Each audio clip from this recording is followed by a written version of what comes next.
नमस्कार, बहुत स्वागत है आपका। आप देख रहे हैं प्राइम टाइम। मैं हूं राकेश पाठक। बुलेटिन की शुरुआत करेंगे 5 बड़ी खबरों के साथ। पहली खबर, इशरत जहां एनकाउंटर केस से अब गृह मंत्रालय के पूर्व अंडर सेक्रेटरी आरवीएस मणि ने बड़ा खुलासा किया है।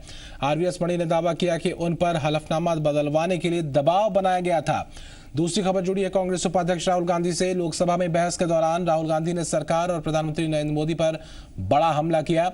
तीसरी बड़ी खबर, विधानसभा के बाहर मंगलवार को हुए सड़क हादसे के मामले में जी मध्य प्रदेश छत्तीसगढ़ की खबर का असर। इस हादसे के दौरान विधानसभा के बाहर गेट पर ड्यूटी पर तैनात पुलिस अफसर को सस्पेंड कर दिया गया। वहीं इस मामले में गृह मंत्री ने इसे महज एक दुर्घटना बताया है। चौथी खबर जुड़ी है बोर्ड एग्जाम्स की टेंशन से। इन एग्जाम्स का कुछ छात्रों पर इतना दबाव है कि वो इसे हैंडल नहीं कर पा रहे। और पांचवी खबर, बस्तर में जहां नक्सली लगातार मुखबिरी के शक में ग्रामीणों को अपना निशाना बना रहे हैं। बस्तर आईजी के मुताबिक अबूझमाड़ में नक्सलियों ने पिछले कुछ दिनों में 16 ग्रामीणों को मौत के घाट उतार दिया है और यह आंकड़ा और भी बढ़ सकता है। तो ये 5 बड़ी खबरें जो हम आपको आज प्राइम टाइम में दिखाने जा रहे हैं और काफी अहम। बस्तर में 16 ग्रामीणों की हत्या नक्सलियों ने की है, ये बस्तर आईजी का ये दावा है। इसके अलावा जो कल हादसा हुआ था भोपाल में पीआईपी रोड पर, उसमें जी मध्य प्रदेश छत्तीसगढ़ की खबर का असर हुआ है। पुलिस अफसर जो वहां पर तैनात था, गेट ड्यूटी पर उसे सस्पेंड किया गया है। इसके अलावा जो सबसे बड़ी खबर वो आरवीएस मणि के उन आरोपों की जिसमें कि बताया गया, जिसमें कि उन्होंने कहा है कि इशरत मामले में जो ये पूरा मामला था, इसको बदलने एफिडेविट जो है दूसरा किया गया था। आरवीएस मणि का आरोप है कि इशरत मामले में हलफनामे पर जबरदस्ती उनसे दस्तखत लेने के लिए टॉर्चर किया गया।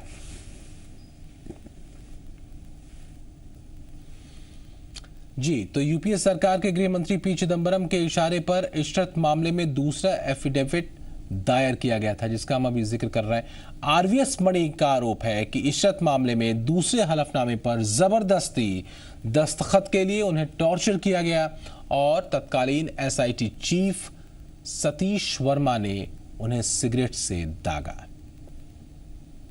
इशरत जहां एनकाउंटर केस में अब गृह मंत्रालय के पूर्व अंडर सेक्रेटरी आरवीएस मणि ने बड़ा खुलासा किया है। आरवीएस मणि ने दावा किया कि उन पर हलफनामा बदलवाने के लिए दबाव बनाया गया था।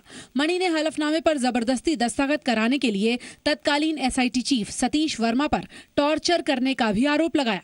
गृह सचिव से बड़ा अधिकारी कोई नहीं होता होम मिनिस्टर, तो उन्होंने ही कह दिया था आई कैन नॉट से। बाद वो थोड़ा रेस्टिव होने लगे, रेस्टिव के बाद थोड़ा एग्रेसिव होने लगे, उसके बाद फिजिकल तक आ गए जब सिगरेट विगरेट फेंकने लगे। इशरत जहां मामले में यूपीए सरकार के वक्त 2 हलफनामे दाखिल हुए थे। पहले में इशरत को आतंकी बताया गया, जबकि दूसरे में इशरत के आतंकी होने की बात से इनकार किया गया। इससे पहले पूर्व गृह सचिव जी.के. पिल्लई ने दावा किया था कि तत्कालीन गृह मंत्री पी चिदंबरम ने इशरत जहां केस में हलफनामा बदलवाया था।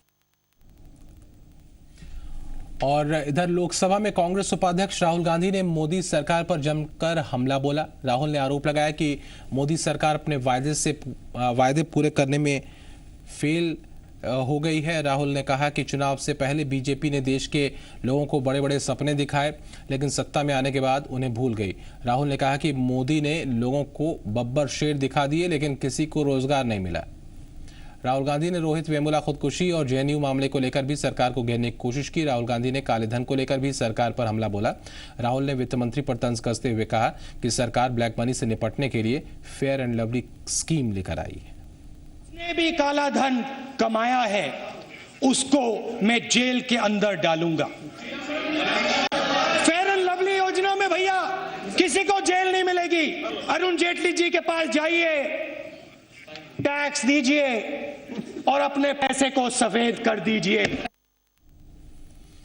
और अब बात इम्तहान की टेंशन की। इम्तहान के टेंशन में जान लेने वाले छात्र छात्राओं के बारे में जो तस्वीरें सामने आई हैं वो यकीनन चिंताजनक हैं। बोर्ड के एग्ज़ाम चल रहे हैं, लेकिन इन एग्ज़ाम्स का कुछ छात्रों पर इतना दबाव है कि वो इसे हैंडल नहीं कर पा रहे, अपनी ज़िंदगी ख़त्म कर रहे हैं। आपके सामने दो तस्वीरें प्रगति और इंदौर के गुलजार की।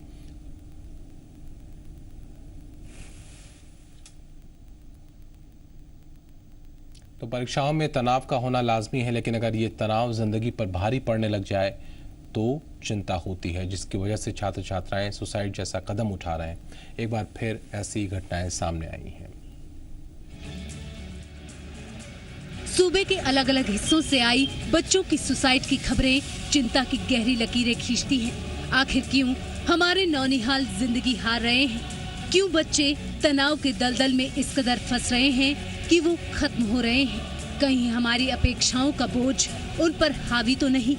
सवाल खुद से भी पूछना जरूरी है, लेकिन ये खबरें यकीनन सांसों को जमा देने वाली हैं। सबसे पहले बात इंदौर जिले की, जहां खजराना थाना क्षेत्र के बाबा मनसफ नगर में 10वीं की एक छात्रा ने खुदकुशी कर ली। परीक्षा शुरू होने से पहले ही उसने घर पर फांसी लगाकर जान दे दी।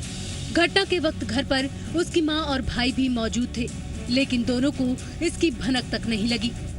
परिवार वालों के मुताबिक गुलजार पिछले साल 10वीं की परीक्षा में फेल हो गई थी। इस बार उस पर परीक्षा का काफी तनाव था, जिसके चलते उसने मौत को गले लगा लिया। घर में मम्मी थी और भाई था वो छोटा। क्या करती बच्ची? बच्ची पढ़ाई कर रही थी, 10वीं में थी और 10वीं में फेल हुई थी, उसके एग्जाम की तैयारी कर रही थी शायद। आखिर क्यों हमारे नौनिहाल लगातार तनाव और दबाव की गिरफ्त में आ रहे हैं? कहीं ऐसा तो नहीं हमारी अपेक्षाओं और प्रतिस्पर्धा का दबाव बच्चों के नाजुक मन पर भारी पड़ रहा है? ये वक्त यकीनन चेतने का है। राजधानी भोपाल में भी एक ऐसा ही वाकया पेश आया। यहाँ 9वीं कक्षा में पढ़ने वाली एक बच्ची भी दबाव के इस दौर से निकल नहीं पाई और जिंदगी हार गई। प्रगति ने सुसाइड नोट में इसका जिक्र किया है। वो लिखती है, पहली रैंक नहीं ला सकती, सिर्फ सेकंड या थर्ड रैंक ही बना सकती है। प्रगति देशमुख है जिसने सुसाइड किया है घर में फांसी लगा। वहाँ पे स्पॉट से पे कुछ नोट मिला था जिसमें लिखा हुआ था कि मैं जो है फर्स्ट रैंक नहीं बना पाई और फर्स्ट नहीं रैंक बना नहीं सकती और सेकंड रैंक बनाने के संबंध में कुछ नोट मिला है और आगे हम लोग इसकी आगे जांच भी कर रहे हैं। क्यों अच्छी रैंक या परीक्षाओं का खौफ पैदा करने वाला माहौल सा खड़ा हो रहा है? अगर प्रतिस्पर्धा का हासिल दबाव में आकर उठाए गए ऐसे कदम हैं, तो पल भर के लिए इस पर सोचना बनता है। ये आंकड़े अब डराने लगे हैं, जरा देखिए कैसे। 27 फरवरी 9वीं के छात्र सुमित ने सुसाइड किया। 23 फरवरी 11वीं के छात्र आदित्य मान सिंह ने खुदकुशी की। 10 फरवरी इंजीनियरिंग के छात्र मल्ला वेंकटेश ने जान दे दी। 1 फरवरी बीकॉम के छात्र अंकित ग्रोवर ने सुसाइड किया। 18 जनवरी 8वीं में पढ़ने वाली छात्रा प्रिया कुजबंदिया ने अपनी जान दे दी। 13 जनवरी 11वीं की छात्रा सृष्टि ने खुदकुशी की। कंपटीशन के दौर में हमने हद से ज्यादा उम्मीदें कहीं नौनिहालों पर लादनी तो शुरू नहीं कर दी।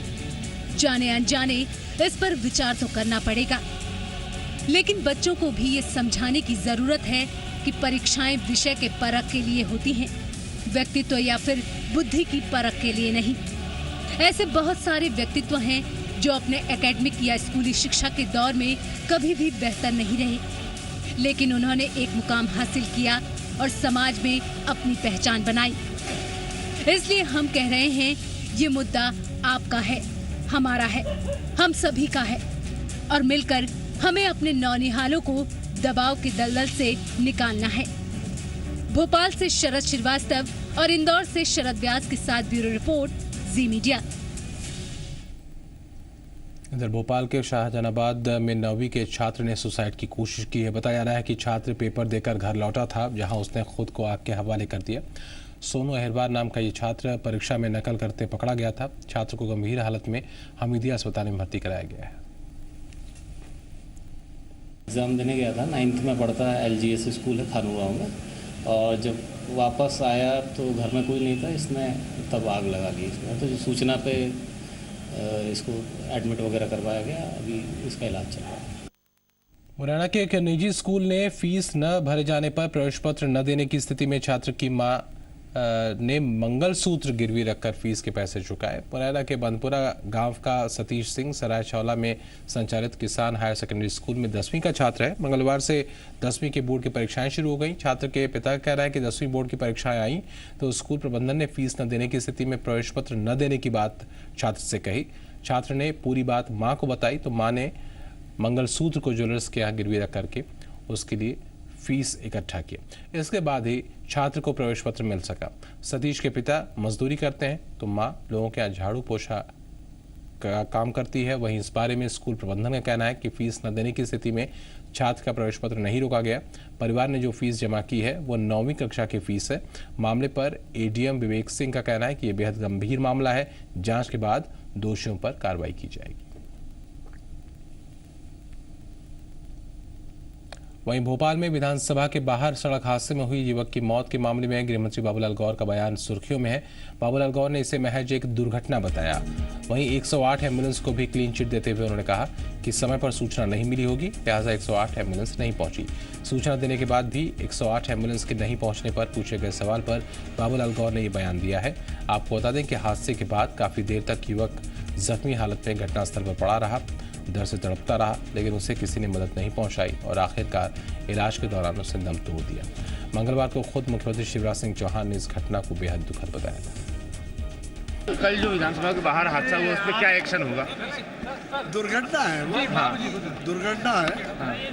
नहीं, लेकिन 100 डायल का दावा है कि 5 मिनट में पहुंचेगी। एम्बुलेंस भी नहीं पहुंच पाई थी, 25 मिनट बाद पहुंची है। तो उसे सूचना नहीं मिली होगी। विधानसभा के बाहर कल हुए सड़क हादसे के मामले में जी मध्य प्रदेश छत्तीसगढ़ की खबर का असर हुआ है। हादसे के दौरान विधानसभा के बाहर गेट पर ड्यूटी पर तैनात पुलिस अफसर को सस्पेंड कर दिया गया है। वहीं एएसपी समीर यादव को इस मामले की जांच का जिम्मा सौंपा गया है। मंगलवार को विधानसभा के सामने तेज रफ्तार बस से बाइक की हुई टक्कर में विकास नाम का युवक गंभीर रूप से जख्मी हो गया। विकास काफी देर तक तड़पता रहा, लेकिन पुलिस और वहां मौजूद लोग तमाशबीन बने रहे। आखिरकार उसे अस्पताल ले जाया गया, लेकिन वहां इलाज के दौरान उसकी मौत हो गई। सीसीटीवी में ये पूरा हादसा कैद हुआ और आप देख सकते हैं विकास बाइक से सड़क के रॉन्ग साइड से आ रहा है और इसकी वजह से यह हादसा हुआ।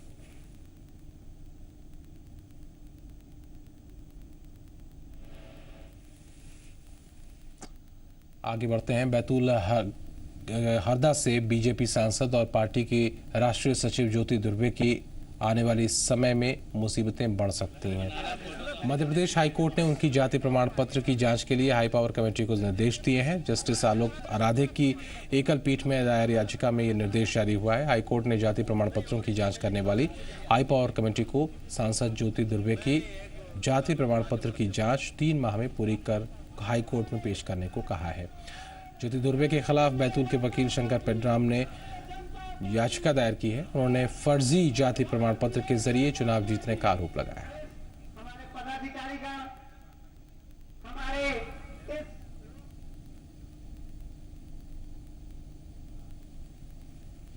मुख्यमंत्री शिवराज सिंह चौहान आज उज्जैन दौरे पर हैं। इस दौरान मुख्यमंत्री सबसे पहले उज्जैन के फैक्ट्री चौक पहुंचे और वहां करीब 55 विकास कार्यों का लोकार्पण किया। साथ ही सीएम ने ई रिक्शा की सवारी भी की। आपके सामने सीएम के उज्जैन दौरे की 3 तस्वीरें। दौरे पर सीएम शिवराज सिंह चौहान ने सिंहस्थ की तैयारियों का जायजा लिया और बताया कि सिंहस्थ के लिए मध्य प्रदेश के बजट में एक बड़ी राशि एलोकेट की गई है। साथ ही सीएम ने यह कहा कि सिंहस्थ महाकुंभ के दौरान साफ सफाई का पूरा ख्याल रखा जाएगा। उज्जैन में महाकाल महाराज की नगरी से पूरा संदेश विश्व मानवता की शांति के लिए महाकाल बाबा की नगरी से जाए। सिंहस्थ जब महाकाल महाराज की नगरी में होता है तो भारतीय जनता पार्टी की सरकार को ही करवाने का विधान भगवान ने कराया, इसे कराना हम लोगों को और इसलिए उस आयोजन में कोई कसर ना रहे। बस्तर में जहां एक तरफ पुलिस का एंटी नक्सल ऑपरेशन जारी है, आत्मसमर्पण के मामले लगातार सामने आ रहे हैं। पुलिस एनकाउंटर में नक्सलियों को मारने का दावा किया जा रहा है। दूसरी तरफ नक्सली मुखबिरी के शक में ग्रामीणों की हत्याएं कर रहे हैं। बस्तर आईजी SRP कल्लूरी की माने तो अबूझमाड़ में नक्सलियों ने हाल फिलहाल 16 ग्रामीणों को मौत के घाट उतारा है। नक्सलियों की बस्तर की टॉप लीडरशिप के ठिकाने बदलने की बात भी पुलिस स्वीकार कर रही है। पुलिस के मुताबिक ग्रामीण अब नक्सलियों को सूचनाएं नहीं दे रहे, इसलिए नक्सली उनकी हत्या कर रहे हैं। बस्तर आईजी ने मानव अधिकार संगठनों और एक्टिविस्ट से मांग की कि वो अबूझमाड़ जाएं और मृतकों से संबंधित जानकारियां जुटाएं ताकि उनके परिवारों की मदद की जा सके। एक तरफ जहां बस्तर आईजी एसआरपी कल्लूरी का कहना है कि नक्सलियों ने 16 ग्रामीणों की हत्या की, वहीं नारायणपुर एसपी का कहना है कि नक्सलियों ने 4 ग्रामीणों की हत्या की। 16 आदिवासियों को, 16 बस्तर के ट्राइबल्स को नक्सलियों ने मारे हैं। जिसको भी नक्सली मार रहे आरोप एक ही लगा रहा है कि फोर्सेस जब भी ऑपरेट कर रहे हैं आप लोग हमको सूचना क्यों नहीं दे रहे, उनका यही आरोप है। जो हमारा आधिकारिक वर्जन है उसमें हमारे पास 4 ही ग्रामीणों का पता है, जिसमें 1 की एफआईआर दर्ज की गई है। बाकी की रिपोर्ट लेने के लिए पुलिस पार्टियां ग्रामीणों की सहायता से रवाना की गई हैं और उनकी रिपोर्ट आने पर उनकी भी आगे की कानूनी कार्रवाई है वो की जाएगी। जो खबरें आ रही हैं इनकी आधिकारिक पुष्टि अभी तक नहीं हुई है। जो भी सूचनाएं मिल रही हैं या अफवाहें हम उनको बोल सकते हैं वो है, उनकी पुष्टि करने के लिए भी पुलिस पार्टी को रवाना किया गया है। अबूझमाड़ में नक्सलियों द्वारा 16 ग्रामीणों की हत्या की खबर पर सीएम रमन सिंह का बयान आया है। रमन सिंह का कहना है कि पुलिस के आला अधिकारियों को पूरे मामले की रिपोर्ट देने को कहा गया है। मैं अलग अलग दिनों में पिछले हफ्ता भर में 15 दिन में 1 महीने में ग्रामीणों को मुखबिर बता के मारने की घटना ही सबके अभी पूरी पुष्टि नहीं हुई, मगर ये समाचार आ रहे हैं और इस समाचार के क्या यथार्थ है उसको जानने के लिए स्थानीय पुलिस को और एसपी और आईजी को कहा है। बेगुनाह ग्रामीणों की हत्या पर छत्तीसगढ़ सरकार ने कड़ी कार्रवाई की बात कही है। प्रभारी गृह मंत्री अजय चंद्राकर ने कहा है कि निर्दोष लोगों की हत्या सरकार बर्दाश्त नहीं करेगी। चंद्राकर ने कहा कि ये करतूत बेहद निंदनीय है और इस मामले में सरकार कड़ी कार्रवाई करेगी। हमारे साथ प्रभारी गृह मंत्री अजय चंद्राकर जी हैं, वो बताएंगे किस तरीके से जो बस्तर में नक्सली ग्रामीणों की हत्या कर रहे हैं, क्या मामला है ये, क्यों लगातार ऐसे मामले बढ़ते जा रहे हैं, पुलिस लगातार सरेंडर भी करवा रही है। अभी मैंने एडीजी ने नक्सली अभियान से पूरी जानकारी मंगाई है और जिस तरह से आपको जानकारी मिली है उसी तरह से मुझे भी जानकारी मिली है और मैंने अधिकृत जानकारी अभी मंगवाई है। लेकिन जितनी भी जानकारी है वो यदि उसमें हत्या उन लोगों ने की है तो ये उनकी बर्बरता की पराकाष्ठा है, इसको कोई विचारधारा नहीं कहा जाता और हम प्रशासन उसके उन्मूलन के लिए जो अभियान चल रहा है समाप्ति तक चलेगा। क्या वजह क्या है ये हत्या के पीछे प्रारंभिक तौर पे, क्योंकि पहले भी ऐसी हत्याएं होती रही हैं। नहीं, ग्रामीणों की हत्याओं की खबर, सामूहिक हत्याओं की खबर तो पहली बार आ रही। पुलिस के साथ तो होता रहता था।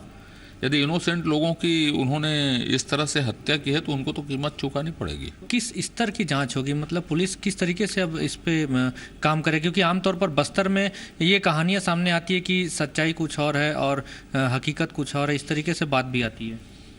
देखिए, सच्चाई कुछ और है, तस्वीर कुछ और है, ऐसा कुछ भी नहीं है। पूरी रिपोर्ट आने के बाद हम उसकी पूरी जांच करवाएंगे।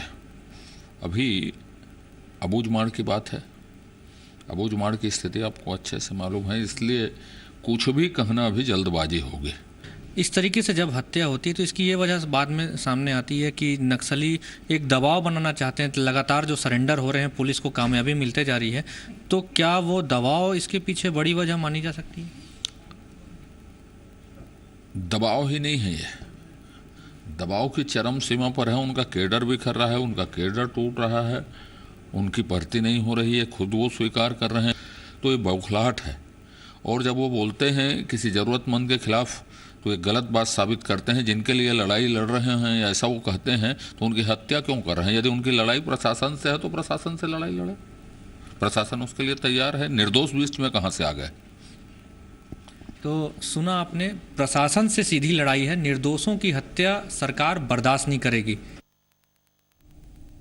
और इसी के साथ इस बुलेटिन में फिलहाल इतना ही। नमस्कार।